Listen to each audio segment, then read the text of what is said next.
Well, good evening, everyone. Welcome to my impromptu Scream 6 celebration live stream tonight. And it's fun to get together with you guys. I love it. You know I do. But it's also fun to get along, to bring along a friend to enjoy this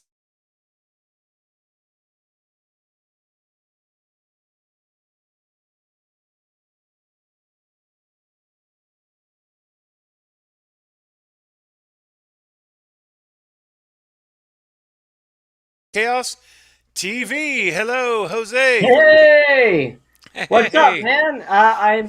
First of all, I'm honored to be considered a friend. Thank you very much. Absolutely, brother. Absolutely, man. I am glad to have you as a friend and glad to enjoy your company. And this is our third time together now, I Yeah, believe. And yeah, so I love the last two times, and I just love the way things are going. And I said, man, I'm going to reach out to my buddy Jose and say, man, look, I'm doing this thing.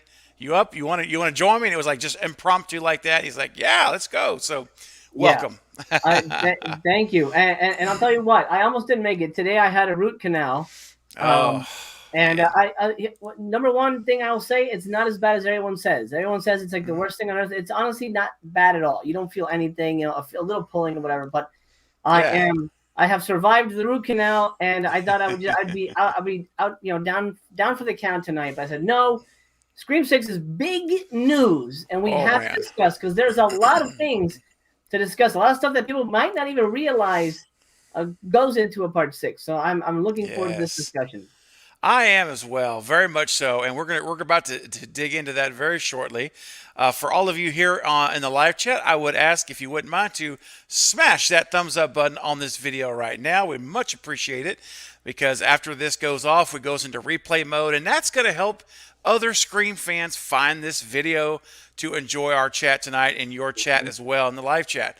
So I do leave the live chat replay on, so anyone who watches the replay, they can experience it just as if they were watching it right now. So appreciate the thumbs up. And of course, if you haven't subscribed, what are you waiting for, guys? Come on, smash the button. You know what this channel is about. And if you don't, if you're first time here, if you like Scream, you like horror, you like discussing it, this is the right place to be. And you won't find a better community on YouTube than right here. So appreciate all that. That's kind of the housekeeping stuff I wanted to knock out ahead of time.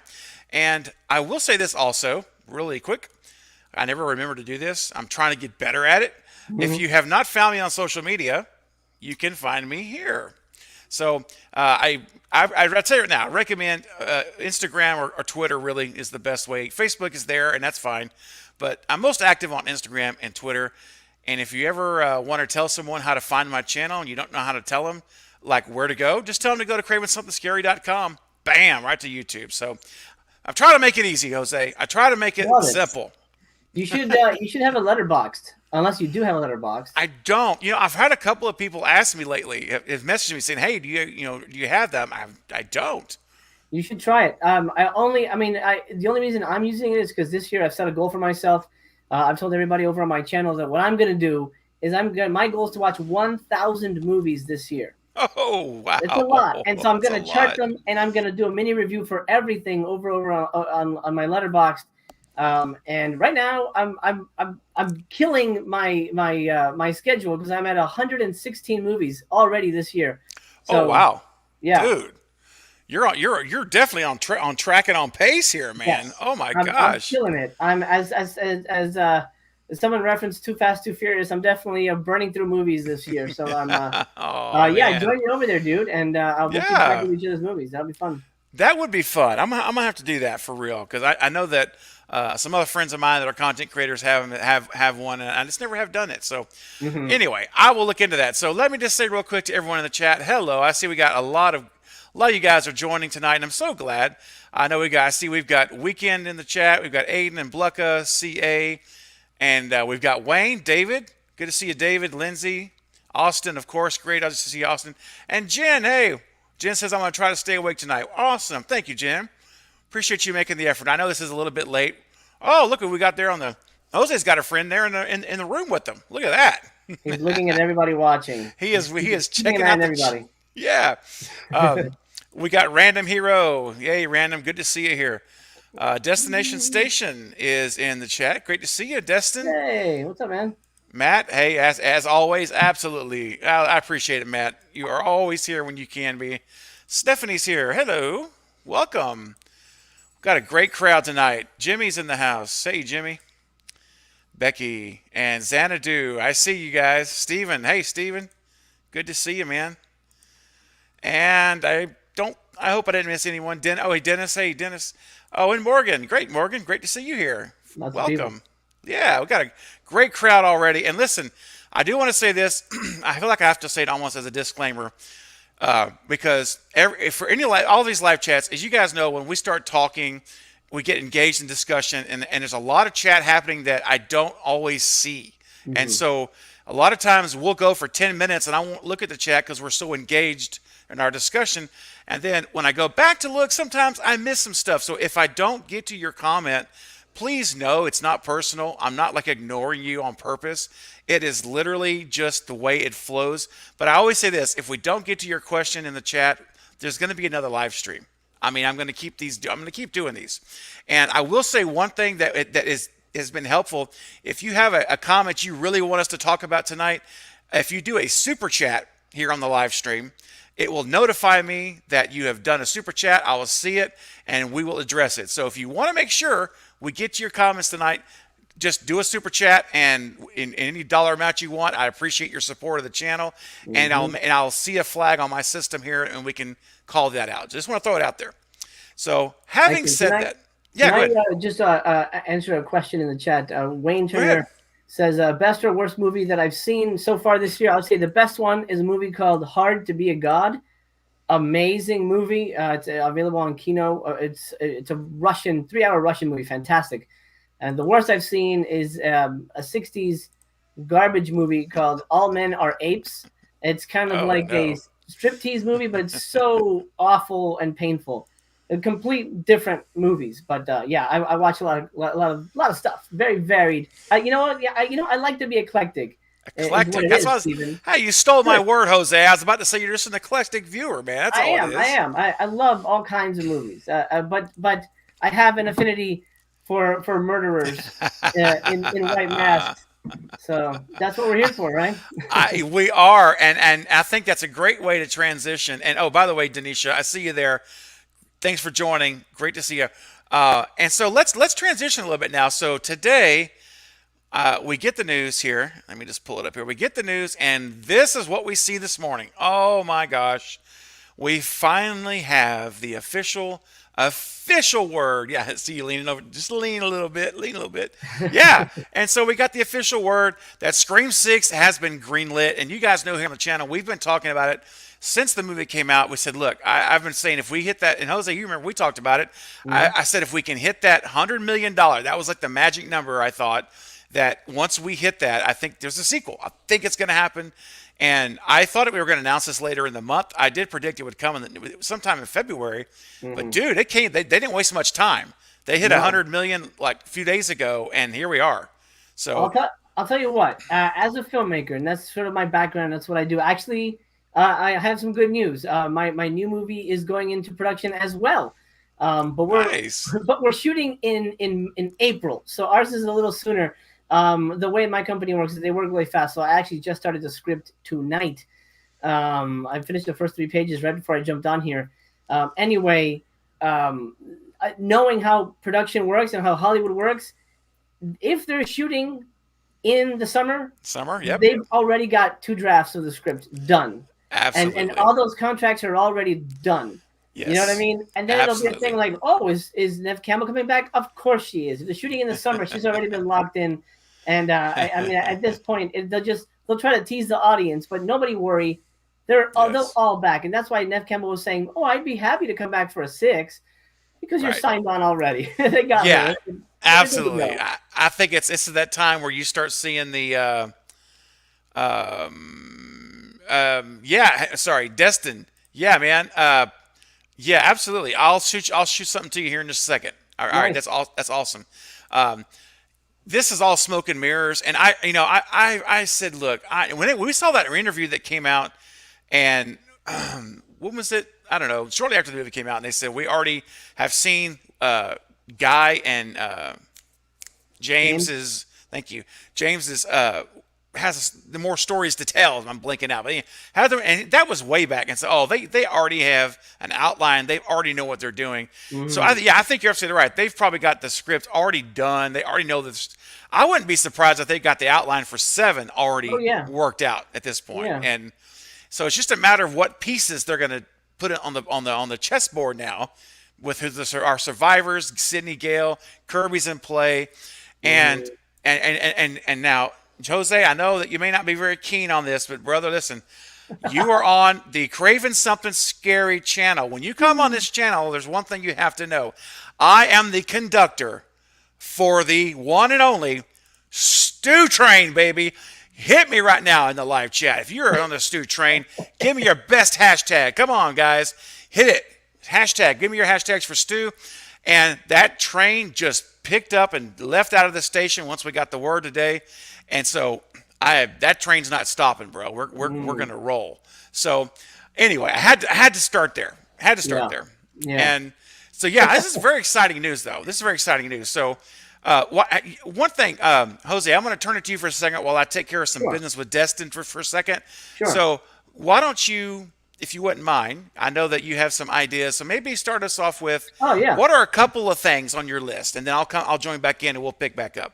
Okay, fantastic. Right. First of all, I want to point out I put up a community tab thing on my channel, and I said, "Hey, Scream 6 is happening. I'm so excited! I can't believe it. I'm even whatever you thought of Part 5. This potentially could fix any problems or any issues you have with 5, which is what I'm hoping for." Somebody commented, "I want the first 20 minutes to be a remake of Nightmare on Elm Street 4, where all the new characters are killed off one by one, and we can start from scratch with better ones." I think that's a bit much. I don't think we have to go that far. Burn it all to the ground. At this point, the characters are established. We have to redeem them. Somebody in the chat brought it up. We have to introduce Sam and Tara's mom. Number one thing you have to remember is she has to be Hispanic. She has to be Hispanic, whoever they cast. We haven't seen any Hispanic characters, at least any female characters in Scream yet. So it can't be the girls in the bathroom in the first one. It can't be, it has to be somebody from Woodsboro. So whatever, there was nobody in the video store either really fits the mold. It has to be somebody Hispanic because, as we know, Billy's not Hispanic, and the girls definitely are. And I know that Melissa Barrera is very much all about the Latinx, Latino thing. So she will 100% say, well, my mom can't be, some white lady. It's got to be Hispanic, or else it doesn't make sense. So that's 100% going to happen. Just prepare yourselves for that. And will they do stunt casting? Are we going to see Sofia Vergara? Are we going to see Jennifer Lopez? I don't know. But I'm guessing J-Lo. Whoa, wait, with J-Lo? Why not? What? What? You never know. At this point, the franchise is getting pretty big, so it's true. No, you never know. Right. So that's one thing I think people should keep in mind, that she has to be Hispanic. Is Dustin going to join us? Yeah. Let me go ahead. I was waiting for you to finish your. I don't want to interrupt your point here, so go ahead and finish your thought, and then we're going to bring Dustin. We're bringing Destin in. Go ahead. No worries. I'll wait for Destin to be here, and then I'll talk about my top 10 that I want. All right. Sounds good. That sounds good. I'm sure Destin has some great ideas as well to throw in. So, guys, I'm going to bring in Destin from Destination Station, as you know him on YouTube. Hello, Destin. What's up, man? Are you there? No audio. Can you hear me? I can hear you now. There we go. All right. Sorry. Late to the party. Worries. Sorry. Oh, it's all right, man. Thanks for joining, man. Thanks for the invite, man. You're very welcome. No worries. We're literally just getting started. So, Jose was starting to get into some ideas here about some things that he wants to see, and then Jose, why don't you go ahead and do a couple more, and then we'll kind of go around the table. All right, excellent. I'll do like my first 3. I made a list of the 10 things I want to see in this. Number 1, Kirby. Obviously, I think at this point, if you don't have Kirby, it's weird. You've gone through so much trouble. Just put her in the damn movie.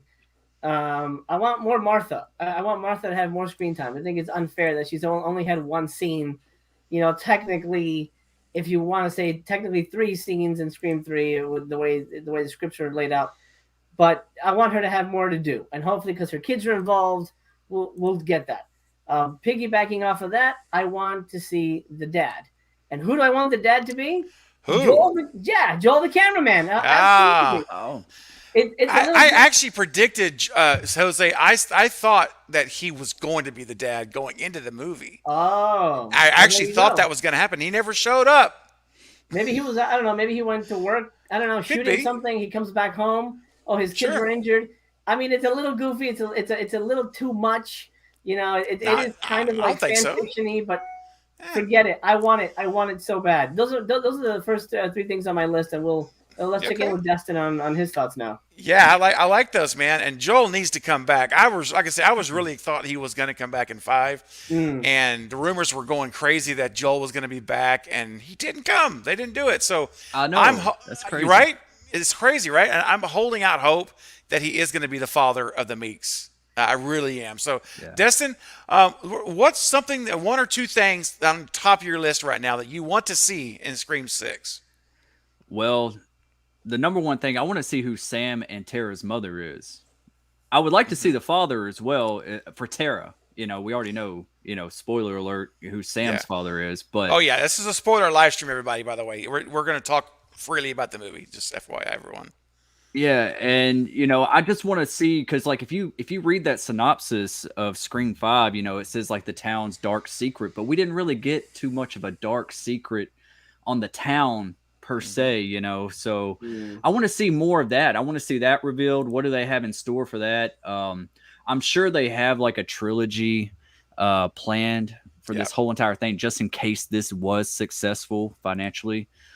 And I would love to see Joel back as well. I thought that we were going to be able to see him. I was like waiting for that moment for him to step out of that van with Gale Weathers on that scene at Judy's house. I was like, oh, come on, just a little cameo, But, I was thinking that in this next one going forward, maybe he could be a cameraman on the Gale Weathers show.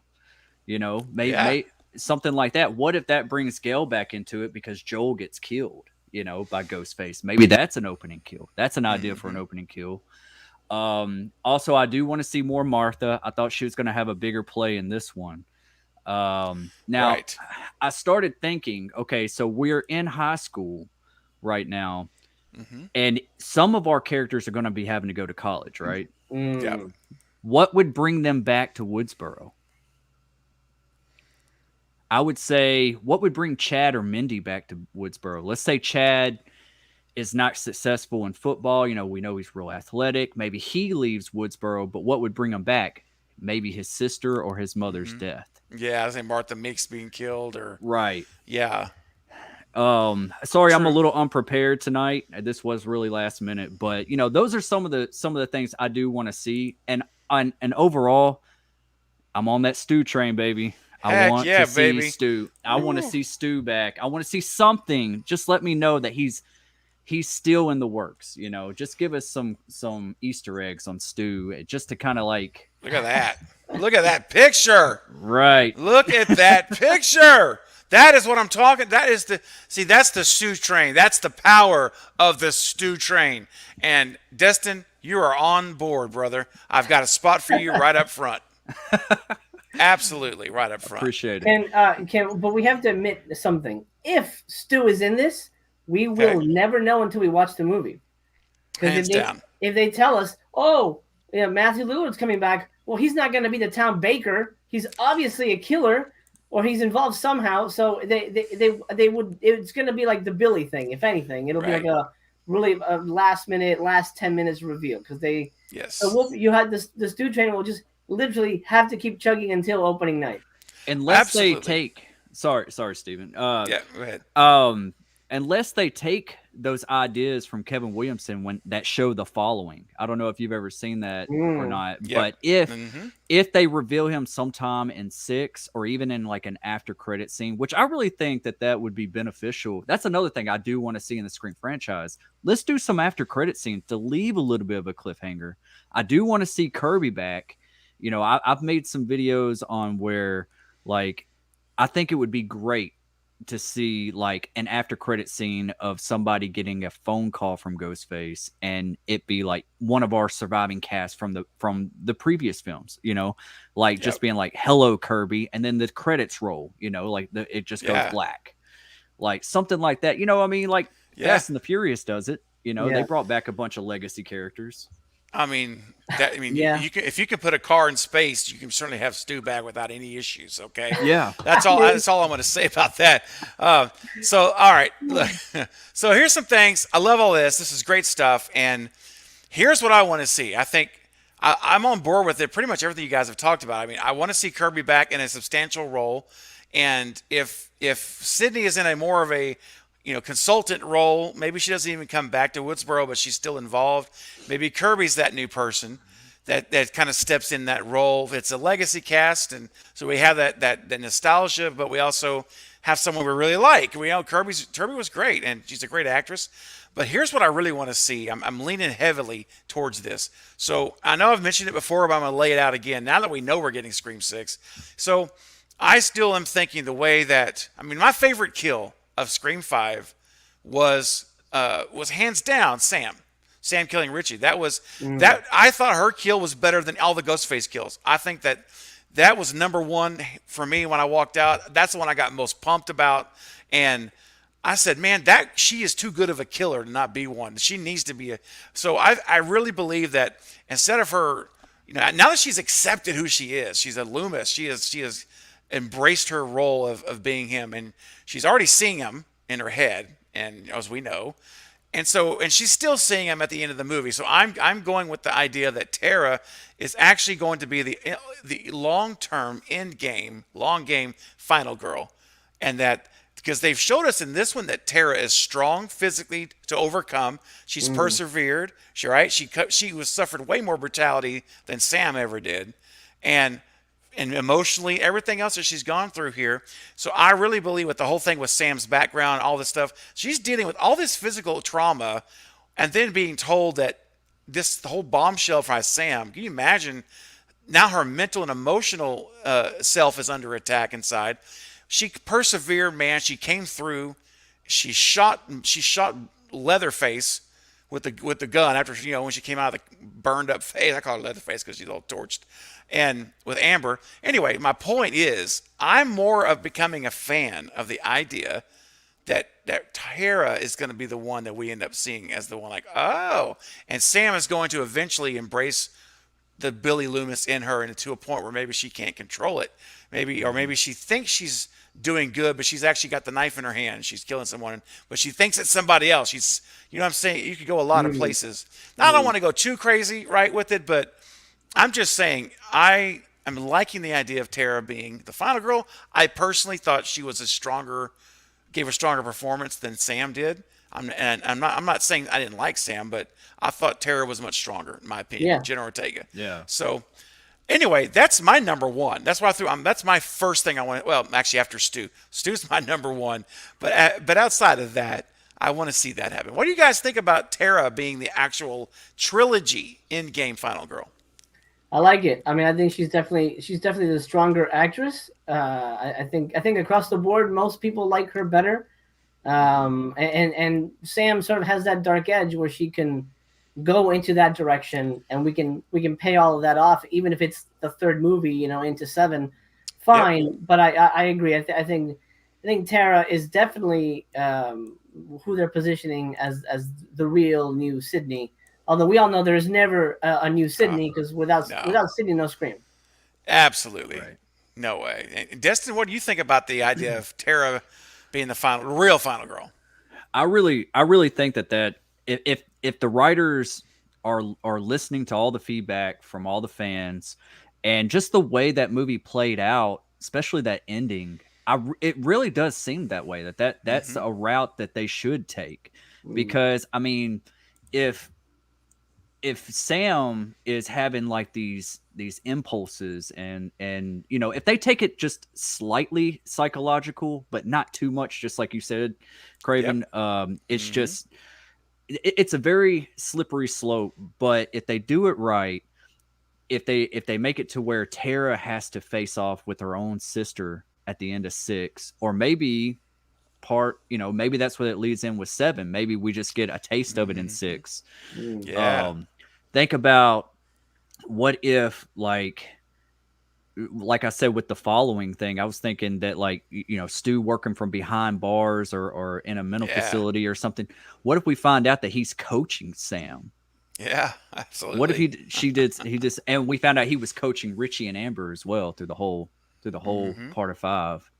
That's right. I love it. Tara is Jenna Ortega, her acting ability, like, I know this is a little much. I know she's just now, getting her footing in Hollywood and everything, but she is a fantastic actress, and her range of emotion is almost, and I know this y'all might not agree with this, but like almost like on a Leonardo DiCaprio level, how extreme she can get with her emotions. You know what I'm saying? Going from highs and lows, and I'm just like, man, she's going somewhere. I'm really looking forward to that. What's that film that she's in? X. Yeah. X. A24 film. Oh man. Yeah. I think she's gonna do good in that.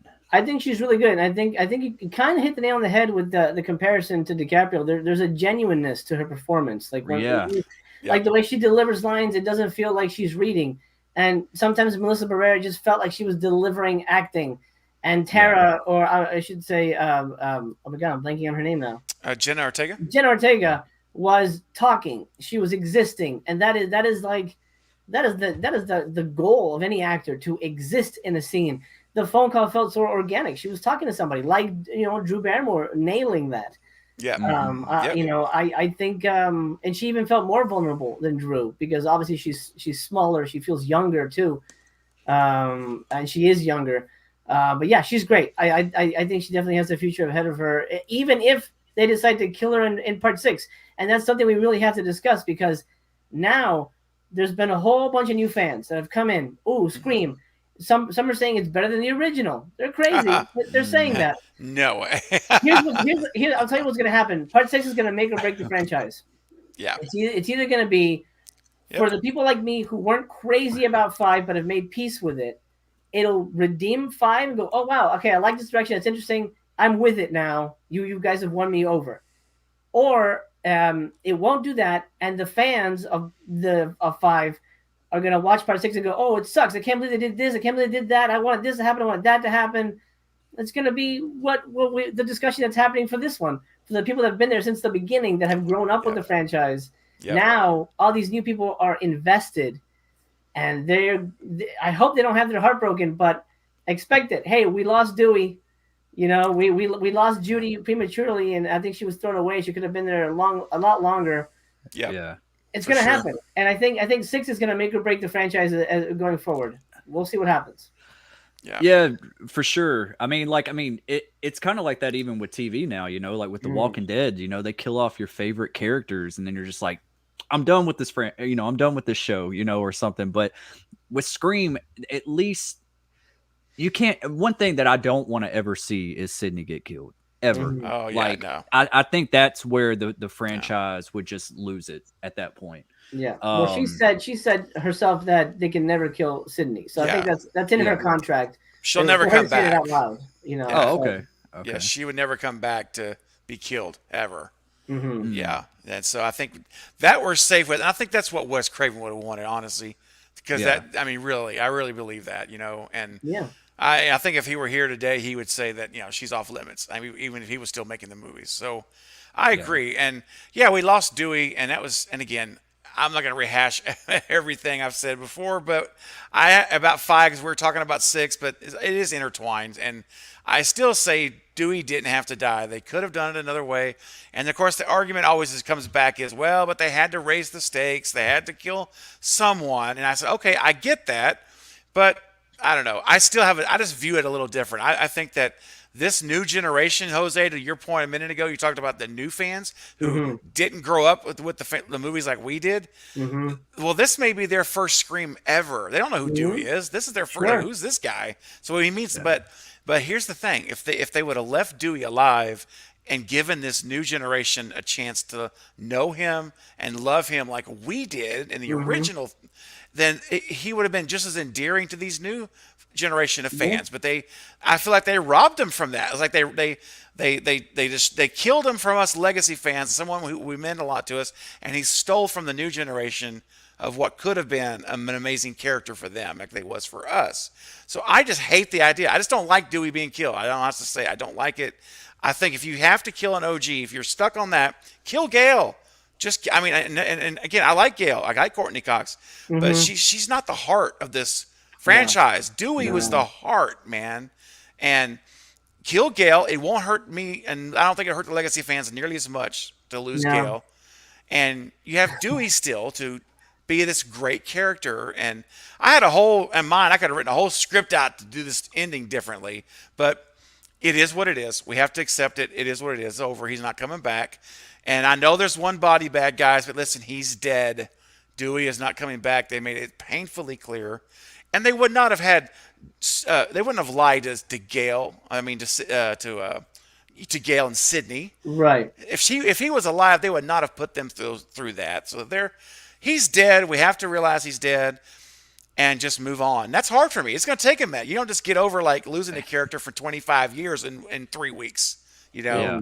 How about you guys? I mean, I know that you guys are legacy fans as well, and so, I mean, I'm just passionate about him not having to have died. But you can't cry over spilled milk, right? I mean, it's over. None of us can change that. But at this point, I just hope that I just hope the writing is really good. I mean, I put a video out today about Scream 6 about 3 hours ago, and one of the things I said was I was happy that they're all back. Like Radio Silence is back. Guy and James is back to write. Kevin's executive producing. Everything's the same.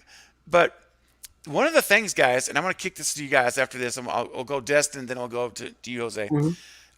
One of the things I've realized as I've been commenting for weeks on this movie, that there's a common thread on the things that I'm unhappy with. And most of them are tied together by saying either the character didn't have a good personality, I didn't like how they were written, or some of the lines and dialogue I didn't like.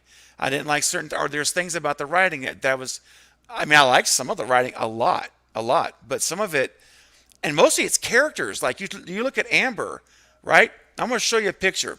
I'm going to show you this picture. And this picture to me, she's beautiful.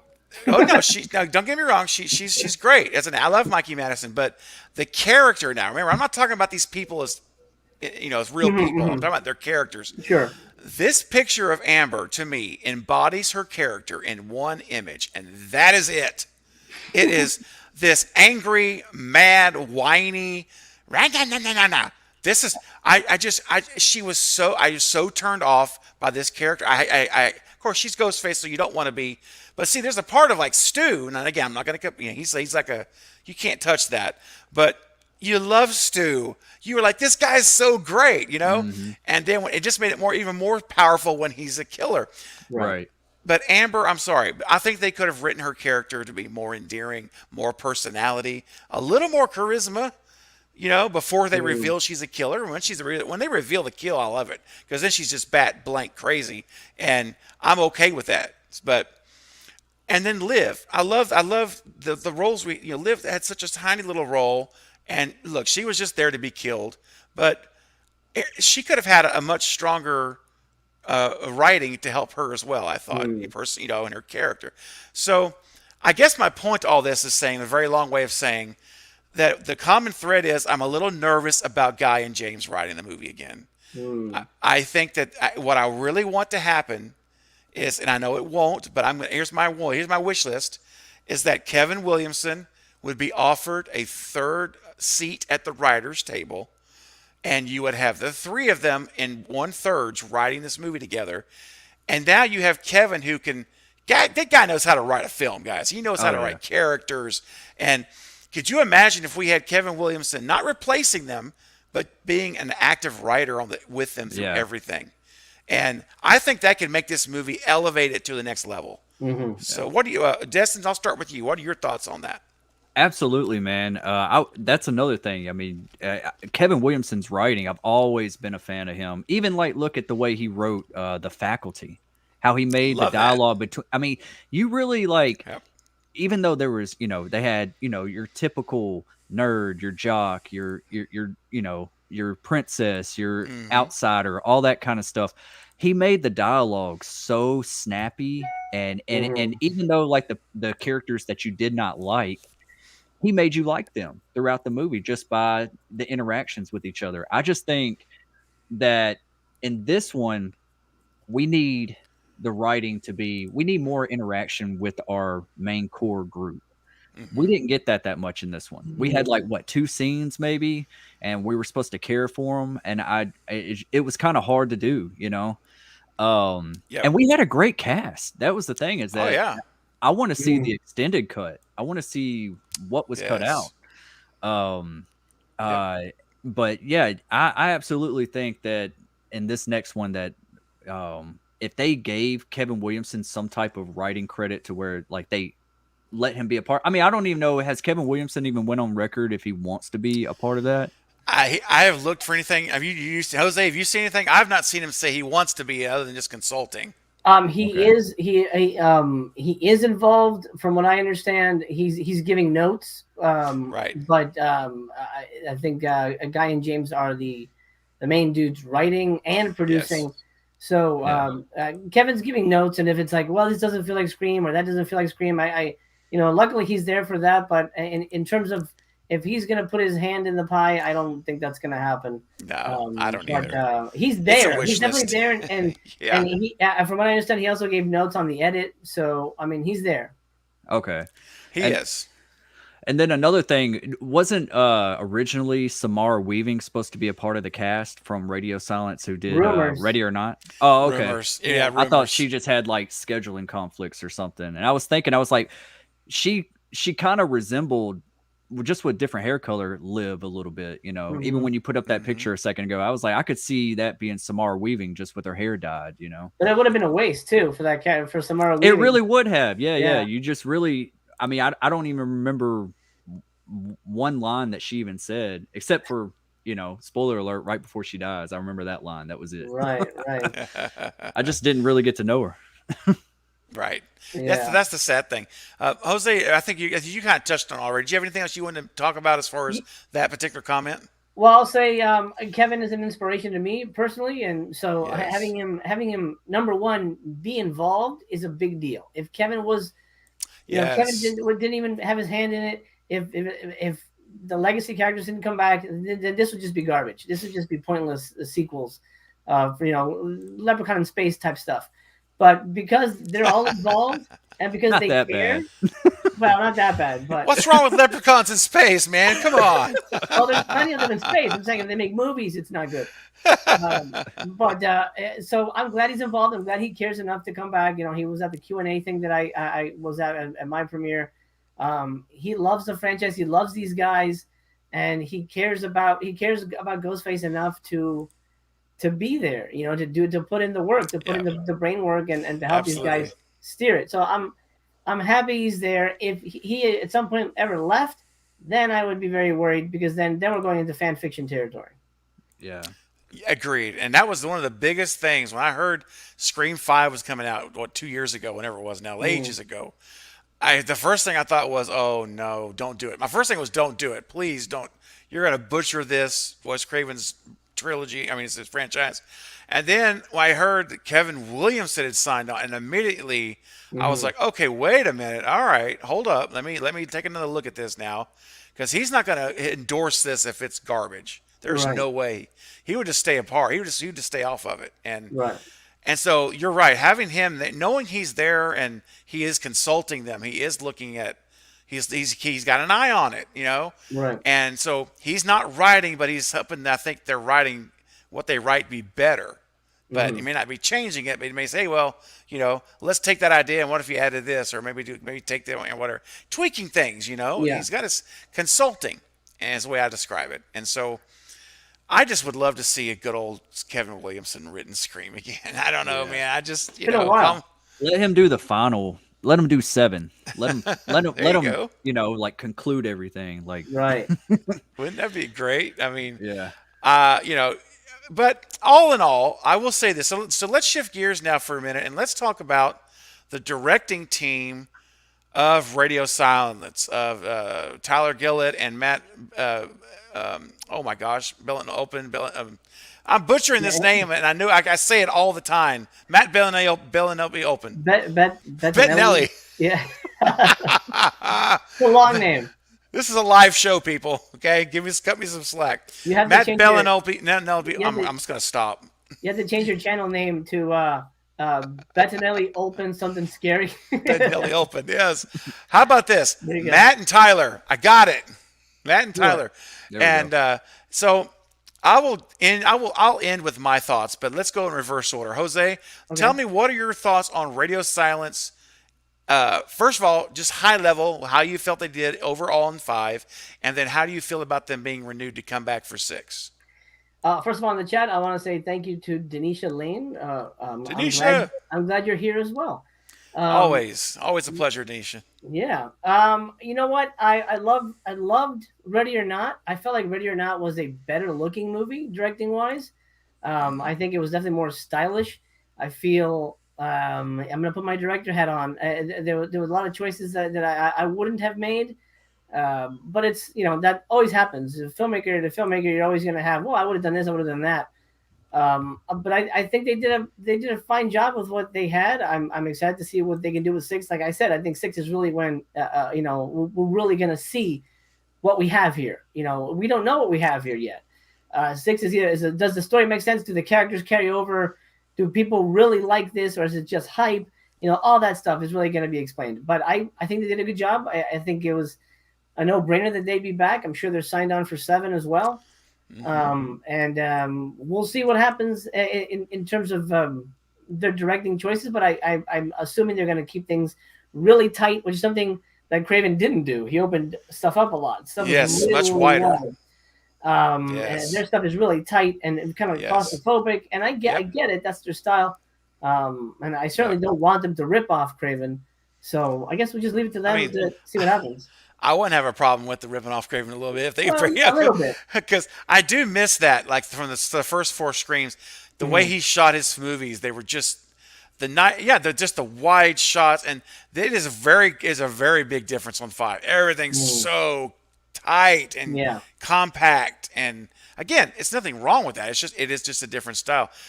Real quick, Denisha, thank you so much for your $5 donation on Patreon. I appreciate that. It really means a lot, and I appreciate all you guys who do super chats and these live chats and your donations. And if you're a member of my channel, thank you guys. It means a lot. It helps me keep the channel rolling and bringing you guys quality videos, and thank you so much. Okay, Destin, your opinion on that, sir. So what do you think about Radio Silence from 5, and then what do you think about them being in 6? It was kind of like a hit or miss. I do like their directing style. I liked Ready or Not. I agree with you. There are some choices that I probably wouldn't have made in the final part of the film, but there was just what I want to see them direct. Like, everything is tight and very close quarters, just like at the beginning of Scream 5 with Jenna Ortega. Fantastic actress, and the whole phone call situation was great, but we only saw like 2 rooms. We saw like the kitchen and the living room or the dining room or something, and then it just didn't go far. We didn't. That's all they had built on this. It was on the sound stage. Yeah, that's the problem with not having a real location. You're stuck, right? I want to see some chase scenes. I love the chase scenes, like that suspense of like, is he going to get her? Is he not going to get her? Like that. That's what I feel like everybody loved. I remember being in the theater, and when a chase scene would be on the screen, everyone would be just like so tensed up, and having a good time. So I hope they bring that back. But as far as the directing, I'm not very familiar with any other work besides Ready or Not. Honestly, I haven't seen their other work, so I don't really have a whole lot to really judge them on. But overall, with this one, I thought it was okay. I just want to see some chase scenes and some better character interactions. Yes, and Radio Silence they're still pretty new to big budget movies. I mean, they were great in VHS, which is found footage. They did the last segment of that particular movie. I need to see that. Oh, it's really good. I highly recommend the Okay. first one. It's really, really good. Okay. And they actually are in the last segment. They wrote it, directed, and starred in it, and it's really good. It might be my most favorite of the first one. And then they did Southbound, which is another. I've never seen it. Yeah, that's exactly. What was it called again, Jose? Well, it was about devil worshipping or something like that. Yes, it was. Oh my gosh, it just slipped my mind. Darn it! But yeah, exactly. There was like a Rosemary's Baby type of scenario, but found footage. They're all found footage stuff. And then they got Ready or Not, which was, I liked that. Again, I thought that was good. They did a great job. And now, I mean, to go from that, and they started off on YouTube. They started off making skits on YouTube. That was how they began, to Radio Silence again. So they literally were making YouTube videos, and then now here they are years later on directing Scream franchise, which is crazy. Which, that's a by dream the way, right there. It is a dream. I say for like anyone who does content like us and everyone who's watching, telling you, you just never know, guys. You never know. If you've been wanting to start a channel, do it. Don't procrastinate anymore. Just do it, man. Life is too short to not live it. Live it now. Don't try to live it later. You don't know what later's going to bring. Live it now. Start a channel. Start a web page. Do what you want to do. To heck with the people. Who cares what they think? Who cares what the trolls say? What matters is that you are having a good time and you're sharing your passion. And I'm telling you right now, if you share your passion, others will be passionate with you. Not everybody, but others will find you and they will connect with you. And you're going to find that you can touch lives and you can impact people in a way you've never dreamt before, just by taking a chance on yourself. So don't ever hold yourself back from what your potential could be waiting for you right now. Start the channel today after this live stream and just go for it, man. Don't hold back. Okay? Yep. So I just have to share that with you guys because I'm telling you, you just never know. You never know who's going to watch a video that they needed that brought them out of a place that they were in a bad spot, and something you said pulled them out of it, and you don't even know it. So Exactly. don't underestimate how you can be used, even if you have 2 subscribers or 0 subscribers. People still find your video. Hey, I got news for you. Out of all of our views, 70% of our views on our videos are non-subscribers. This is a standard across. I'm giving you a little insight behind the curtain. The analytics show, and I've talked to multiple content creators that they all share the same thing. It's a 70-30 split. What does that mean? That means if you only have a small amount of subscribers, there's going to be a larger amount that watch you that aren't even subscribed, but they're still watching your content. And you still have an opportunity to reach them and connect with them. So do not hold back. Yeah. And that was unscripted, but that was from my heart. And I hope someone watching that touched you tonight and that you needed to hear that, because I felt strongly to share that with you guys. And don't wait any longer. Just do it and have fun. All right, back to Scream. Okay, I don't know, no idea what we were talking about, but that's all good. We're talking about Scream 6, and we're talking about Radio Silence. Okay, so, all right. Destin, did you have any more thoughts on it? I don't know if or did I cut you off? I don't want to cut you off. No, I just you were explaining just their previous work and everything. I just wasn't very aware. I'm gonna, I have a whole collection back here. I have so much stuff on my shelf that I have not watched yet. I need to get to it. So I'm definitely going to check out their previous work, because I've heard so many good things about Southbound and VHS, but I didn't know they only did the last segment of VHS. So I remember watching that like when it first came out, but I can't remember much about it. So I need to revisit it for sure. Well, yeah, absolutely. And I think if you see Ready or Not, you get an idea of how their pacing is. And we saw that pacing, I thought we saw it in Scream 5. You could just kind of like, oh, this is how they do it, right? This is how they like to edit. We're working with their editor, and this is how they like it to go. And I'm okay with it. It's different, though, man. It is so different than Wes Craven Scream movie in terms of the pace and the look, Jose, as you said earlier. Yeah. And again, it's not bad. It's just different. And we only had Wes Craven. There's only one Wes, and we can't ask Radio Silence to try to be someone they're not. It's not fair to them. We just have to say, you know what, Wes is gone, but if you can remember, he did a lot of good stuff, and I think that they're going to do that because they're fans, and I think they'll continue to do that. So, All right, so we talked about that. Now let's talk specifically about any other legacy characters that we'd like to see. I know most of them are dead now, especially with Judy being killed. Mm. But we have Kirby, and I know we touched on Kirby just a little bit earlier. But tell me, what are your thoughts? And I'll go, Destin, with you first now. Tell me again, for the record, how involved do you want to see Kirby in this movie? I would like for her to be a part of the, since we lost Dewey, let her be a part of the OG3. Like I don't know what Wes had in store for her. I know that on the commentary of Scream 4 that he said that she's still moving. I'm hoping she has a bigger role. I don't want to just see just a random cameo. I don't want to see her die. I don't want to see don't bring Kirby back just to die in this one. If you're gonna kill her in the one. Let us.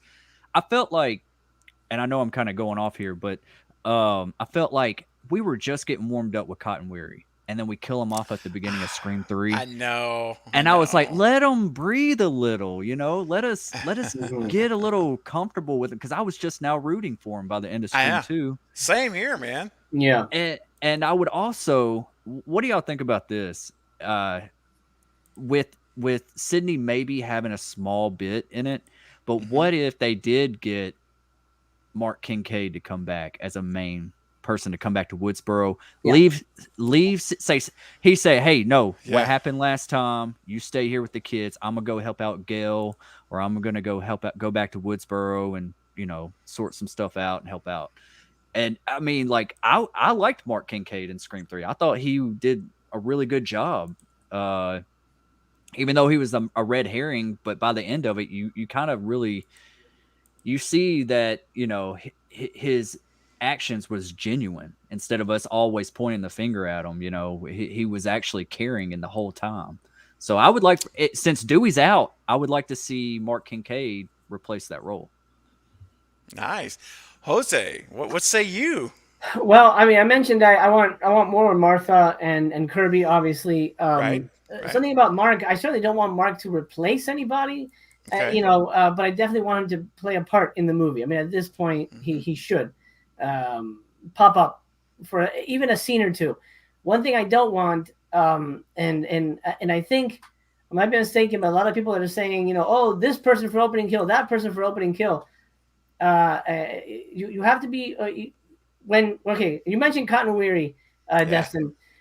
I knew I was in trouble when they killed Cotton at the beginning of part 3. I'm like, oh shit, oh no, this does not sit right with me, because you're right. After part 2, you're like, dude, he's awesome, he's a cool dude, you could do so much with him, and then they throw him away. Whatever happens in the opening kill, it's got to be somebody new, somebody we've never met before, a person out of nowhere. Just a blank slate coming in. I mean, Casey is iconic. She's only had one scene in the entire franchise, but she is Scream. You see a blonde with the phone. Oh, Scream. So all you need is the one person, whoever it is. Cast whoever you want, but it can't be a legacy character. It can't be somebody established, because I don't want that to be the same thing with Cotton Weary. I don't want to waste anybody on an opening kill. You could leave them alive, but we've done that. Yeah, for sure. Don't kill Martha. Don't do don't do that. Kill somebody new, and then have the old characters play into the plot, and maybe have them live a little bit. Like Judy. Like if they killed Judy in the beginning, that would have been really disappointing for me. Right. That's my big note. Now, the other thing I do want when it comes to legacy characters, something that I would love to see is stab legacy characters. Oh boy, wouldn't that be amazing? That could get crazy, man. Just like a YouTube video, like have Luke Wilson being interviewed. Yes. Or have it might be hard to bring Parker Posey back, but have they might be able to do some de-aging on her or something. Have Parker Posey being interviewed. Oh, she's dead, but like before, like somebody watching some behind the scenes for part 2 or something. Yeah. Something like that. I'd love to see stab legacy characters play into it, or maybe they come in. Maybe, how cool is this shit? Luke Wilson's character, or Tori Spelling. Tori Spelling, yeah. They play themselves and like, oh man, these deaths get a lot of attention. Maybe I'll go to Woodsboro and try to help out. What? And then they team up with the kids, but it's like they team up with Luke Wilson and Tori Spelling. Man. That's kind of, that's meta as hell right there. I think some of those ideas, like as far as like what if they were filming the next Stab movie in Woodsboro? Mm-hmm. Oh, and, wow. And what Okay. if the opening kill was like, say, similar to Scream 4, not that parody level, but similar to like, all right, this is their Ghostface is killing someone, but then you hear cut, and then you come to find out we're on a set, but we're in Woodsboro. It's kind of like Scream 3 mixed with Woodsboro instead of it being out on Hollywood. And having some of those legacy, that's actually a really cool idea, Jose. I think that's. I thought the opening scene that we saw in the trailer with Tara was going to be a movie, because they said, "Oh, we're throwing you throwing you for a loop with the trailer. It's not what you think." And so when it was established that she was the girl in the wheelchair, I thought, oh, wouldn't it be interesting if they're making, or it's a fan film. They're making a fan film. Yeah, exactly. The kids are shooting a fan film, and then one of them turns out to actually be a killer. Something like that. Yeah. Yeah, it's interesting because I went into this movie saying I thought a lot of that footage was a fan film. Because they started their marketing off, remember, in August with the Woodsboro Horror Movie Club. Yeah. Remember that? Mm-hmm. And they did the Facebook group, and that was the very first marketing for the movie. And I was like, okay, so they're going to play this into. So my thinking originally was, what if they're making a fan film? They're making their own fan film, and like when Chad was being stabbed, I'm like, well, maybe that was from a film. Of course, actually, I kind of always thought that Chad was real because he was killed, or he was stabbed 2 different places, remember? But I'm like, that could be a fan film. Or then remember that scene where we saw Amber running out of the front door holding her side? Yeah. I'm like, well, that could be a fan film. I mean, that turned out to be a fake out, so nailed that one, right? It wasn't a fan film, but it wasn't real either. But there was no fan film. There was no fan film in this movie. They were just wanting to kill to get another Stab movie made that would be a good movie again. Yeah. So I like the fan film idea, but man, Jose, if we go that route of filming a Stab movie in Woodsboro, and you have all these actors playing actors, now we're getting all this meta on meta on meta again, that could be a free for all, like seriously a free for all. It could be insane, and because you've got actors in Ghostface costumes running around faking killing. Then you have real Ghostface killers killing for real. And you don't know which one is which until you get stabbed. Right. I mean, I'm just saying, that's a whole, my brain just kind of blew open a side window when you said that. I'm like, okay, we could go a lot of places there. Yeah. That's nuts. They have to be careful not to redo Scream 3, because that's certainly, you don't want to retread that ground. It's got to be. It almost. It's weird. It really depends on how they would approach it, but they're not going that way. But it would be fun to see them do that. Yeah, agreed. It would be a lot of fun. And so let's talk about our other. I've talked about Stu earlier, so I won't rehash Stu other than say choo choo. And for those of you who've been on the live chat, you know what you already know what that means. And if you're late, you'll figure it out. But let's talk about Billy. So remember, we have our good friend Mr. Billy back, and as an hallucination. And the way this movie ended, after she kills Richie, she goes outside. She still sees Billy's reflection in like the water, as like a water puddle or something on the ground. She looks down, so we know she's still dealing with these issues. So I feel I'll just go first this time. I'll just to start us off. I feel that Billy has to be back in 6. I think he is. When they made that move, instead of seeing his reflection fade off in the mirror or fade away like she's conquered her demons, she clearly hasn't. In fact, I think she's embraced it more than she's fought it now, after killing Richie and seemingly loving it with 22 stabs. Let me say it again: 22 stabs. Did you count that? Yeah, with a little help. I had some of the people counting for me as well to make sure. It's 21 torso stabs, and it's 1 stab through the cheeks. So it's 22 total. That is, can you say overkill? Can you say enjoyment? Can you say I'm loving it? And then when she does the whole, and I got to make the sound. I know it sounds stupid. I don't care. When she goes, and she wipes the blood off with her fingers. Yeah. I said, oh, it was the best kill of the entire movie, in my opinion.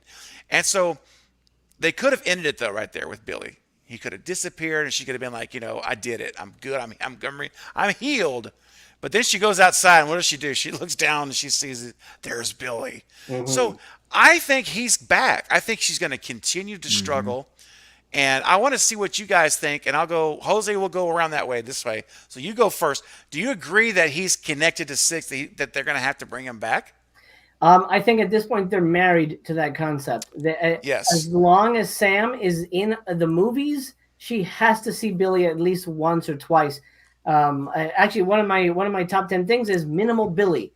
I don't want to see him all over the place. Have him pop up. You got to do the threes because everything is perfect in threes. So have him appear 3 times. He could be whatever, coaching her, guiding her, whatever. But we do need to find out in what direction. And I agree with you that it would be great if he's slowly whispering in her ear, "Hey, let's kill some B words." Yes. Yes. Or like I mentioned last time when we were chatting about this, it'd be great. We all loved Richie. Again, another wasted character. Who honestly he was the brightest spot in that movie. He was great. Bring him back, and he's on her other shoulder, whispering, "Hey, you know what? Maybe you shouldn't do this." And he's kind of like the good angel. Billy's the bad angel, and just honestly embrace it. You can't ignore it. It's happened. It's established. It'd be weird to not bring it back. So yes, Billy, but don't do a lot of it. Got it. Okay, Destin, what are your thoughts on Billy being connected back for Six again, or coming back? I feel partially the same way. Sometimes it took me out of the movie in Scream 5 when Billy showed up, especially in that car scene when he's in that rearview mirror. Like I just kind of was like, that's a little much, like I felt like they were kind of overdoing it. But I do love the concept. I think that he will make an appearance in the next film. And I just want it to be written in a way to where if they do go down this route of where Sam is slowly losing herself and giving in to these violent impulses and everything, I just hope that they write it to where it's like, let's just say that she might be Ghostface at the end of 6 or 7 or whatever. Okay. I want it to be a mystery to her as well. Like she doesn't even know that she's done this. And maybe there's a moment with her and her sister and she's like, you have to kill me. No, I can't believe I killed this person. And then like something triggers in her head to where Billy's telling her to kill her own sister and Tara has no reason but to take her out. Or maybe Sydney or Gale steps in to do it for her. Something like that. Wow. I wanted to see it's like I said, it's a slippery slope, but I don't want to see Billy constantly in a mirror or constantly yelling, dial it back a little bit. Let the audience know that he is there. Yeah. But don't go overboard with it. We don't need just Billy all throughout the movie. Yes. It's such a balancing, I hate to say balancing act, but it kind of is, isn't it? Because it's a delicate thing, and some people always will think it went too far one way or the other. That's gonna happen, but it is very difficult to get it just right. I lean more on the side of I had no problem with the Billy at all in the 5. I did not. I know, it just didn't. I thought it was great. I'm like, man, I got Billy back in a Scream movie. I cannot complain. I have to, and just gonna enjoy it. And did it look perfect? Of course not. But there's no way for it to really look perfect. That I'm aware of. I think they got pretty close. I was fine. Because every movie is. Remember this. We are watching movies, and so there's a certain level when you go into it to say, look, this is not. We're no longer in our world, right? We are now in the world and the imagination of a creator, and the rules in their minds don't have to be our rules. And so, Scream has always been based in realism, but there's also always been times that it's like that. Well, that would never happen in real life. And I'm like, and when I hear people say that, I'm like, well, like the garage door with Tatum. People are like, oh, that would never happen with the garage. I'm like, I said, okay, hold up, wait a second. Is this happening in your city? And let's say if you live in Denver, is this happening in Denver or is this happening in Woodsboro? Because this is happening in this where Wes Craven lives and created this world, this universe. It does happen, And so it's not fair for me to go in and now if I'm watching a documentary that's trying to say like this actually happened in real life kind of thing, well Mm-hmm. then of course that you hold it to a different standard, right? Mm-hmm. But my view has always been when I push play, I'm escaping this world I'm living in, and I'm escaping into a new place that looks a lot like where I live, and a lot of the stuff is exactly the same. But they can do some stuff there I can't do. They're capable of doing a few things that I just don't see. I don't see happening in my world, and that's okay. I don't have a problem with that. In fact, a lot of the reason that I enjoy it because of that. You know, so Yeah. that's just my always been my position on things. So when I saw Billy, I was okay, and I'm like, great, good on them for, I would much rather have seen Stu. Okay, let's be honest, but yeah, that's just my own bias. But I think we still might see Stu, and I know that I said I wasn't going to bring us back to the Stu train, and I won't spend there much time. But I mean, Larry, look at Billy. There you go. I mean, that was the shot there when she sees him in the mirror right after she kills him, Richie. What? So Sorry, anyway. go ahead. No, that's all I was going to say. I was just going to say that's my feeling on it. I did have this idea if they did, because like if you remember the marketing, when we find out that Sam is taking medication and she thinks she sees Ghostface there, but then she didn't. What if they do take a concept to where like say in the next film that Sam is attacked by Ghostface? It, to us as the audience, it looks like that, but then we have a flashback scene at the end, and like say she gets cut on her arm or something, like that's like a staple in the Scream films.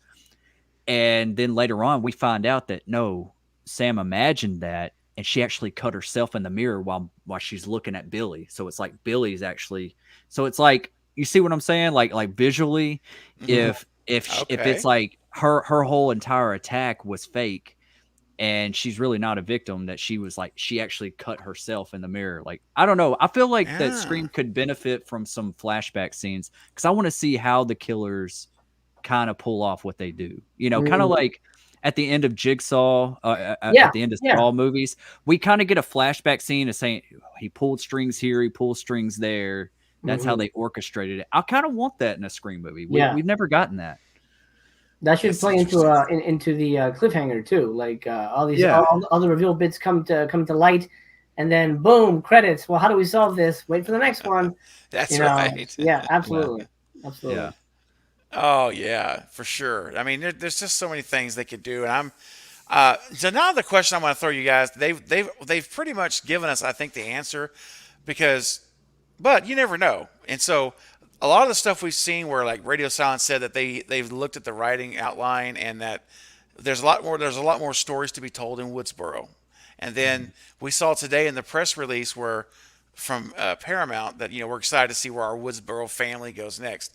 So, or whatever. So it was a reference to Woodsboro. But here's my point: do you guys believe that 6 is going to be in Woodsboro, or do you think there's any chance that this will take place elsewhere, or do you think we pick right up in town with Tara and Sam in Woodsboro? What do you think, Jose? And we'll go to Destin next. I'm gonna say that we're gonna have a time jump. We're 100% going to have a time jump. Okay. And actually, one of the things on my list is I don't want them to go to college. I don't want that to happen. That should not be the next. It would be too close of a remake at that point if they go to college. Yeah. Yeah. It actually would be a stretch if they're in a Woodsboro, which kind of sucks because I love the Woodsboro setting. So I actually don't know where they're going to end up. But the 100% time jump. That's all signs point to that. And do you have an idea of how long? Like you 4 years, 5 years? You think 2? I mean, I don't know. For some reason, the David Gordon Green Halloween franchise is taking a 4-year break. Between 2 and 3, which is just ridiculous. Why not just take place on the same Halloween night? It's just perfect. Right. Whatever. Or next year. Well, I mean, here's the thing. I mean, Laurie's got to heal up, man. Before Laurie's going to take on Michael Myers, she's got to get healed from that. She's too weak now. She can't fight him, right? I mean, she's got to get her mind right too. Well, that's true. I mean, I was okay with the break just because I want to see, and I did a video on this a couple days ago. I want to see Laurie as just, the hunter. I want to see her just, man, the most awesome version of her we've ever seen, determined and anyway, I won't turn it into a Halloween thing, but I'm glad it was 4 years because I'm like, I'm all right with it because I know she's going to be well healed physically. She's going to be 100% and hopefully just ready to destroy this guy. She's 4 years older too, so remember that. I mean, I know. Got to be popping them vitamins, man. She's a better, yeah. So, Destin, what are your thoughts on that, man? What do you think about it? All right. Okay. So how do y'all feel about, I thought, did anybody know what time it was at the ending of Scream 2022? No. What if it took place in the same night? What if they did take a Halloween Kills approach and it took place in the same exact night? Like they're at the hospital. You know, and I would like that. it kind of starts off that way. You know, we don't have to stay there, but majority of Scream 2022 didn't it take place in most of the day from like Judy's kill up? Seems like it. Yeah. Yeah. So I mean, who's to say that they're not just gonna, you know? It didn't seem like there was too many days between the opening of the movie to the end of the movie. So if that's the case, they could take it. And I'm not saying that's what I would want to see. But I think that's a cool idea. Like if they start off the movie that way, and then maybe we lead into some more days. Like maybe the opening kill is like them at the hospital or something. Yeah. You know, like let's stay in that world because I really don't see what makes sense for our characters to stay in Woodsboro. Unless it is that, because everyone that their main mission was to get out of Woodsboro immediately, Sam and Tara. I don't see Chad or Mindy wanting to stay in Woodsboro either, especially Chad. You know, he's athletic. He probably has big goals in life and stuff. So yeah, I mean, like I wouldn't hate the idea. I don't want them to rip off Halloween at all, obviously. But if they do take a little bit of approach of like, hey, this is still just a couple days later, because I mean, we're going right back into production this summer. So yeah, they're jumping on the ball. So they are. And just to touch on Halloween for a minute, hey, Destin, real quick. Sure. I hate to interrupt you, just super quick. Don't forget your thought. All right. Okay. But listen, Jose is going to have to head out here like in the next 60 seconds or so. So I just wanted to stop for just a second and tell everyone in the chat that's here, if you have not visited Master Chaos's YouTube channel, you've got to go check it out. He is very entertaining, guys. You can tell tonight. Great stuff. And Jose, just tell them in 30 seconds what they'll expect, what they're going to see when they come visit. Thanks. Well, thanks for having me on, dude. And you're welcome. Thanks to everybody in the chat hanging out and talking Scream. This makes me very happy as an old man who was there opening night for the first one, man. Yes. One of the first people to watch it and be like, fuck, this is an amazing movie. And so I'm glad the franchise is still alive. Over on my channel, it's probably the house, I should say the home of the most eclectic movie reviews on YouTube. I cover everything: Shaw Brothers, horror movies, classic French films, Italian films, everything. I review it all. And I also do a lot of live videos and things like that. So I hope you'll join me over there. I want to real quickly go through my list of what I want in Scream 6, and then I'll say goodnight to everybody. I said no college. I want a cliffhanger ending. I want this to be very different. I want them to really, really surprise us with something unique. Don't give us the same old thing. Cliffhanger ending. Number 2 or 3, whatever. The next one. I want to see Dewey's grave. And if Gale dies, I want them buried together. The shot is the graves next to each other. We see Dewey. We pan over. We see Gale's, and it says Gale Weathers Riley, and they're buried together. And Sid puts flowers on the grave, and then she walks off with Mark and the kids. Awesome! I want to see that. Wow! At least give us that. They're together in death, something like that. Yes. Ghostface obviously always has the same knife, the same weapon, but I'd like at least one kill to have a weapon change. You know, something like all of a sudden, oh shit! Remember when Ghostface grabbed that AK-47 and pulled the Palmer Hogan on that dude? You know, something or flamethrower. Like yeah, exactly. You know, so just for one kill, switch it up. Just switch it up real quick. Like whatever, a weed whacker or something. Just give him something. Give him a little Jason fun. At this point, he's in Jason territory. Let's have some fun. Lastly, what I really want, and this might lead into the cliffhanger, I want an early reveal. I thought what was going to happen was Wes was getting killed. Ghostface is there, and then instead of stabbing Wes, the killer removes the mask and they start making out. Hey, did you get my mom? Yeah, it's all taken care of. Okay, awesome. Listen, da da da da da. And you're like, oh shit, Wow. Movie's in a new direction now. So I'd love to see an early reveal, and then the movie shifts. We shift focus from, poor Sam is having trauma to this. We know who the killer is, and and then every time the killer's trying to get people alone, they're like, oh shit, no, don't go with them. I want that so bad, and I hope they do that. I love it. That's some great stuff, man. Mhm. Very good stuff. Really good. Man, that would be awesome. Well, Jose, thank you for jumping on tonight for our Scream 6 celebration of the renewal of the movie, or not the renewal, but the announcement of the movie. Announcement. Appreciate it, brother, as always. We'll be chatting. We'll be in touch. We're going to do it again soon. You know we will. And I'm glad you're healing up there, man. Hope things continue to heal up for you. Yeah, thanks. Love you guys. You guys take care. Everybody in the chat. Peace out. I love you. Scream 6, baby. Ghostface lives. You got it. See you, buddy. Later, dude. Awesome. All right, Destin, you were about to say something about Halloween, so please continue that thought.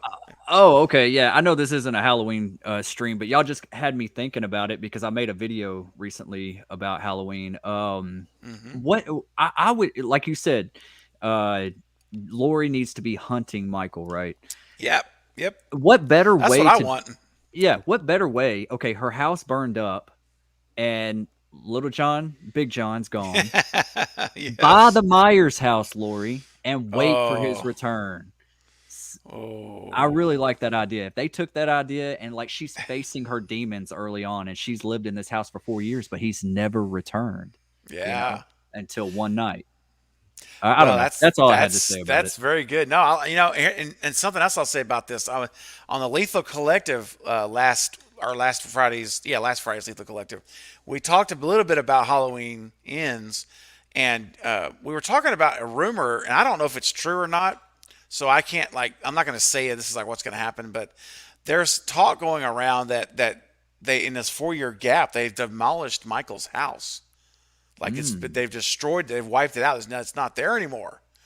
And then I'm like, well, what are they going to do? Like, because Michael's the whole point of this trilogy is he wants to go home. Yeah. And so what's going to happen if there's no home to go to? Where's he at? I have no idea. Wow. It's going to be interesting where they go with that. It is. Hey, Wayne, thank you for joining tonight, Wayne. Appreciate you. We'll catch you on the next one.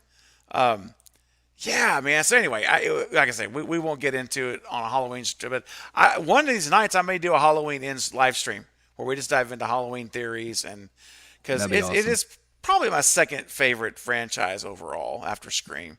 Yeah. But anyhow, so here we are. We're going to wrap up here maybe another 10 minutes. If Destin, if you got 10 more minutes, you go to like 10:30. Is that going to be all right? Yeah, okay. That's good.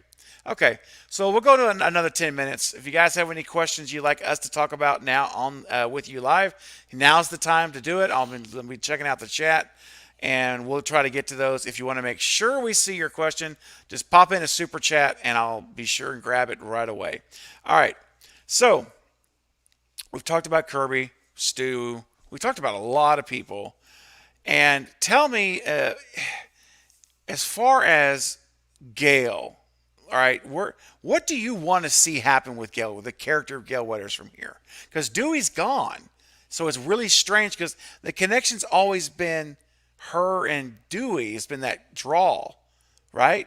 And now he's gone. So what do you think of the character Gale? Do you think we'll ever see her again, or what are your thoughts in general? I think we'll see her again. I mean, even if it's just brought back to have just an opening kill, or maybe a kill somewhere within the movie. Honestly, to me, I honestly wish Dewey was still in this, obviously, but I think that, I honestly, at this point, I think that Gale's kind of overstayed her welcome a little bit. I really, if she is in it, I don't think she has to be in it much. Maybe just as much as she was in 5, maybe being there in the climax, or maybe if we even just see her show, like her interacting with all her crew that's on her show or something, maybe she's turned into maybe Dewey's death has turned her into like this stone cold woman that is just like, she don't take no shit from anybody. Like Yeah. no, she's done went overboard. Like she's stone cold now. Like, Wow. and maybe that could bring in Joel, you know, being like, you know, remember that scene wherever she was like, "Don't F with me, Joel," you know? Yes. And he that's was just like, he was like, okay. whoa, hold up. Yeah. Like, his maybe whole she's face, full blown that. his whole face changed. Remember, like, he's like, was this all of a sudden it's like serious, like, oh, Yeah. whoa. You just say that? Like, okay. You know? Yeah. That would be interesting because, you know, but it's interesting too, though, because the way we see Gale at the end of this, she's very different. You know, Dewey has died. And now she's talking about writing a book about a sheriff in a small town who was a hero. You know, or whatever he was, and she's all of a sudden like she's not this money hungry, fame hungry. At that moment, at least. Now we never know with Gale, right? Because her history says that she's in it for her all the way, always about trying to improve and get better. And I don't know, but to see her go into that role, it wouldn't be that crazy to imagine that.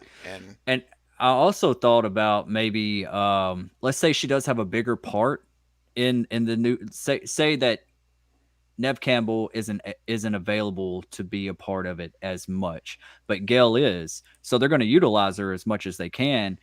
What if, remember in Scream 3, whenever they got a picture of Maureen Prescott and it said, "I killed her"? Yes, I do. Yes. What if Gale received a picture of Dewey and it said, "I killed him"? Ooh, and she had to nice. investigate it. Nice. And then that would bring back to where, you know, maybe Amber really didn't kill Dewey. Maybe it was Stu or somebody, you know, the mystery behind that. I don't know. Yeah, there's been several people that have been floating around the idea on my channel, you know, and in the chat before. Jen, I think Jen's probably asleep already, but she came in earlier. But there's been a couple of people that have said, what if Stu killed Dewey? Yeah. In the hospital, and that's why and he was like, that's why he was saying, you know, it's an honor because it's like he's killing Dewey after all these years, right? And there's more than one person that I know is on that wave of thought that what if he really is involved in 5, and maybe he was the orchestrator of Richie and of Amber, and we just don't know it yet. And hey, I'm all about it. You know, I'll take that, man. If that's the way it goes, I would think it'd be pretty incredible, honestly, if there was some way to reveal it. And like you say, though, having that note or a picture, you know, I killed him, it would be so reminiscent, but it also would be so like shocking. Yeah. Like, who is it? You know, who is it? Who killed Dewey? Oh, there's Jen. Jen says, I'm awake. Oh, thanks. I wasn't sure, Jen. I know it's really late. Yeah, so Jen was, I think, Jen, I want to credit you with something. I really believe you're the very first person that I have heard that told me, this was several weeks ago. I think Jen, you're the first one that told me that topic or idea of Stu being the one that killed Dewey. That was so I want to give credit where credit's due. And I've thought about it a lot over the last few weeks since she mentioned it to me. And I've seen other people now have also said it. So, and Destin, it sounds like you're on that. You're on board with that too. Yeah. Right. Something then other than what we got. Like if they can retcon, you know, Maureen's death, why not Dewey's as well? You know, if we're definitely going to go down the mastermind, and that's the thing that I do want in the next film or the next couple films if we get them. Yes. Is I want the motive to be better. A more connecting motive to the rest of the franchise. Absolutely. And that was the thing, Destin, that really got me in this last one, was because I was okay with like the whole idea of, you know, the toxic fandom and wanting to recreate Stab. I'm like, okay, fine, but there's got to be another part. Like that's okay. If that's part A, then where's part B? And there was no part B. Yeah. It was just it never came. And I remember I was sitting there, I was thinking to myself, where is it? When is it going to happen? Who's going to be around the corner? Where are they going to find a note or a phone call or an email or a text? And nothing ever And I mean, I seriously, I sat in that theater until the house lights came on and the employees were coming in to clean before I walked out of that theater to make Me too. sure, right? I mean, I was like, I am not going to miss it if they throw something in somewhere in here. And through the entire movie, I'm like hoping when we get to that final act that the door's going to open and bam, there he is, the mastermind behind the whole thing. Now, Yep. here's one thing to think about though. If the long game, again, I say the long game because I'm thinking in terms of this being a trilogy. If the long game is that he is involved, then you save it. You don't show your cards in 5, but what you do in 5 is you reference him at least 4 to 5 times in the movie. The opening Ghostface call when she's like, "Who killed Maureen Prescott or whatever?" And she's like, "Billy Loomis." And he's like, "Wrong. Remember, it was Billy and Stu Yeah. Macher." I'm like, okay, we got a Stu Macher reference in the very opening scene already. And then we hear a Stu out throughout the movie, and he's never referred to as being dead. No one ever said he died or he was deceased or, we miss him or anything of that nature. I mean, his nephew got killed. There was there was nothing, Destin, in this movie that tells us he's dead. Would you Right. agree with that? There was nothing there. Oh yeah, definitely. And it also leads into the fact that you can build on that because Billy always gets all the credit for Woodsboro murders. He's the Ghostface technically it's Roman, but Billy really is the original, what Woodsboro thinks of the original killers. And Stu really never got his shine. He never got his legacy. Like just kind of like hinting at it and just kind of build and maybe he has some sort of legacy. Like this is his franchise that he never got recognition for because he's seen how popular these movies have gotten. And everyone always remembers Billy, but they don't remember Stu, just like the opening scene of Scream 5. Yeah, man, absolutely. And this was the perfect opportunity for Radio Silence to end all of this any speculation because they know how many of us are on the Stu train in the fandom. There's Yeah. a lot, and they could have just as easily in this movie had a character say, "Oh yeah, well since Stu died, it's never been the same around here," or since Stu died, his nephew was never his sister was never the same.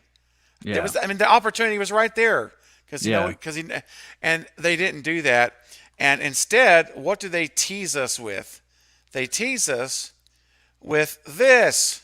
Yeah. And like, oh, you're toying with us, Radio Silence. You are messing with every one of us who are on this Stu train. You're stirring the pot, as my mom used to say. You're stirring the pot. And so I just don't believe in coincidences, Destin, when it's a Scream movie. I think it's Right. Wes Craven. Of course, this is not Wes, but we know his history. Everything's calculated. Everything's very, very meticulously done. And so I think there's a lot of smoke. And when there's a lot of smoke, there's usually some fire. Yeah.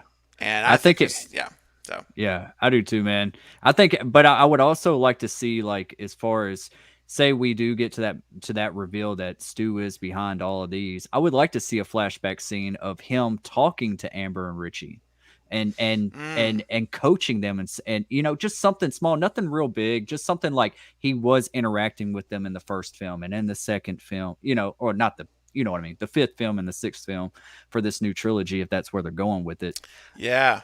I kept thinking that he was like going to be like Billy from Black Christmas, like up in the attic or something. Oh, like there'd be a chase scene, and then like Sydney or Sam runs into him in the attic. Oh man, that would be sick. Like maybe if he was Amber's uncle or something. Yeah, absolutely.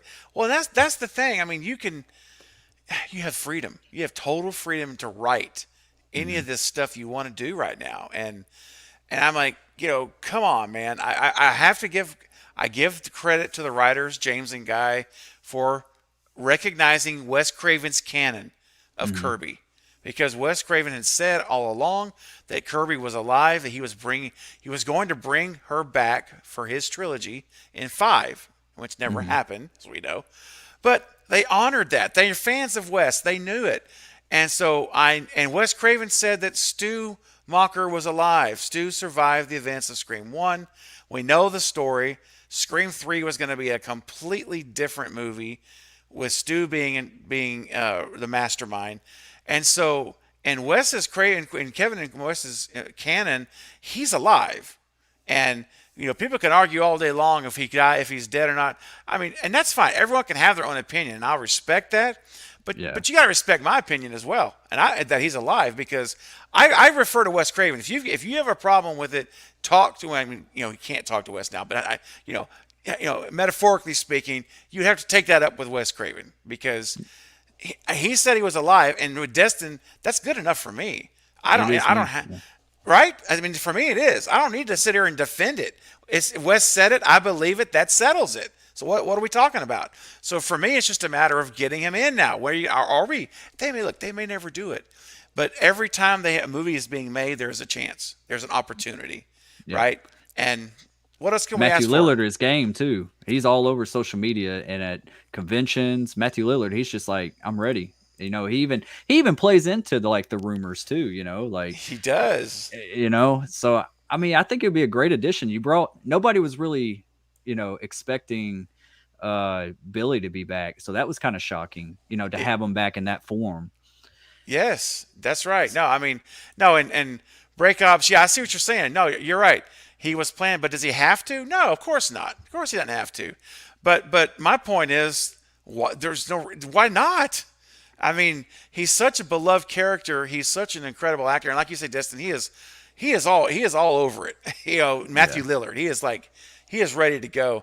And so, I think that if you write it with good writing, I always say this: sloppy writing, it could be really horrible. It could be bad and done wrong. But you need to, if you have good, solid writing and write a story in an organic way that it fits, you could make this work. I just believe you can do that. And will they? Of course, we don't know. They may absolutely not do that. But could they? Absolutely. They could certainly do that. Yes, Stu is alive and his dead is confirmed. Yeah, absolutely. 100%. I'm actually meeting the entire Screamcast this April. I'm kind of excited about it at Texas Frightmare. Yeah. So yeah. Hopefully I can maybe get something out of them. I don't know if Skeet will let anything go, but did you ever notice this? I just saw something online the other day that in the first Scream film, when Sydney is running through the attic of the Stu Macher house, that there's dolls hanging that gave suspicion that Stu was the killer. Yes, I never noticed that. It's really quick, but yeah, there's these creepy looking dolls, bro. What the heck is this? They're all hanging. Yeah, it was creepy as heck. I know we could come up with theories all day long, but that would be kind of cool if he hung all his bodies up there. If we did revisit the Stu Macher house, if some whodunit films, people get killed but they never find the body, and then at the end of the movie they're stashed somewhere, in some attic. Yeah. Just an idea. Absolutely. Well, listen, guys, I think this is probably a good place to stop. Destin, we've covered a lot in this hour and a half, and man, we still got 63 people on the chat. This is just fantastic.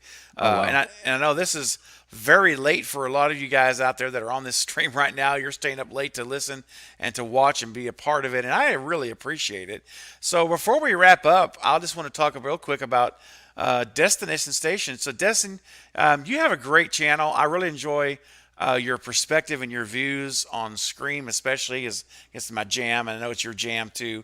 So why don't you let everyone know here that who's never visited your channel, if it's the first time they're meeting you tonight, tell them what they can expect when they go to visit your channel after this live stream's over. Yeah, I do a lot of recently I've been doing a lot of Scream films, theories on the Halloween franchise and the Scream franchise, along with other. I'm not just to Scream and Halloween. I kind of cover them all. Yeah, especially if it's slasher. I'm a big Wes Craven guy. I've done a lot of a Nightmare on Elm Street stuff, theories and stuff like that. So yeah. And I also, I kind of change it up a bit sometimes with unboxings, steel books, anything I can really get my hand on, anything that you see back there in the background. that I can store away. I see that. That's good. Yeah, yeah. So yeah, if you like that kind of stuff, I'm more than welcome. Come on. Absolutely, guys, you need to do that. So really, go check out Destination Station, Destin's channel. It's really a great channel. You'll enjoy it. So I would encourage all you listening to go check it out. Go subscribe and watch his videos. Leave him some comments. Let him know you came over from the live chat tonight, and you'll have a great time. It's all good stuff. It's all good stuff. And I will never bring a guest on here to introduce to you that I don't myself enjoy and feel like their content is worth your valuable time. And so Destin passed the test for me, and I know he will for you. So Thanks, go man. check him out. You're welcome, Destin. I mean that. Go check him out. And last thing I'll say tonight, guys, again, thank you if you're watching here. If you have not yet smashed that thumbs up button, please do that before you head out now. It will help the replay when it goes out to everyone else. And if you're not subscribed to the Craven Something Scary channel, this is the time to do it. And last thing I'll say, Destin, is have a great weekend. And man, what a way to end the night. We have Scream 6 coming. And dude, can you imagine the discussions we're going to have moving forward? It's just the start. When I woke up today, I was like, today is a good day. Just like Yes. Ice Cube would say. I'm just like, man, I've been waiting for this. I started getting nervous for a minute. I was like, oh, why are they hesitant on this? They should already agree with this. So, Right. I'm happy. I am too. So I think that, again, this has been in the works for a little while, probably already. And once they hit whatever the number was they wanted to hit, they said, boom, we're doing it. And this is great. So now, guys, we're just waiting to find out who's going to sign on. When are we going to find out if Nev's coming back? If Courtney, if Hayden Panettiere is coming back? Everybody, Tara, Jen Ortega, Melissa Barrera, and Mandy, and the Meeks twins, Mason Gooding and Jasmine Savoy Brown. Woo! I got it. Do you think that they're going to keep the January release date, or you think it could come out next January? No? No, I don't. Personally, I'm glad you brought that up. So real quick, and we'll wrap it here. I believe that the film will come out fall of 2023, between October and December timeframe. And Okay. I really do. I think they're going to start in the summer. They'll wrap filming in the fall, post-production for like 6 months, and then marketing will start up in I don't know, June, maybe July, something like that. I don't know. I got to think more about it. But my gut feeling, Destin, is that it's going to happen in like the end of next year. But I will say one caveat to that idea is that when you look back to Scream 1, it came out December 20th of 96. Scream 2 came out December, I think, 12th or 13th of 97. It was less than a year, and Scream 2 was in theaters. Now, that was really fast. And I don't know. I want these guys. They aren't Wes Craven, dude. Remember, Wes Craven had 30 years under his belt. He could pull that off. Yeah. Radio Silence is still young. I want them to take their time, do it right. And if we get it before the end of the year, next year, I'm happy. I'm just happy it's not 2024 or something, right? Right. Maybe it will take. Halloween Ends is coming out this October, so maybe in October of 2023, maybe it can take that spot. Maybe it can be our new Halloween movie. Yeah, wouldn't that be great? Because Yeah. there won't be a Halloween coming out next Halloween, probably at this point. So Yeah. let Scream be the one that comes out in October for the Halloween time. That'd be fantastic. It would. It'd be a lot of fun. All right. Well, guys, listen, again, thank you all for joining. Destin, thank you for joining tonight as one of my guests. Thanks for having me. You're welcome. It was a great time as always.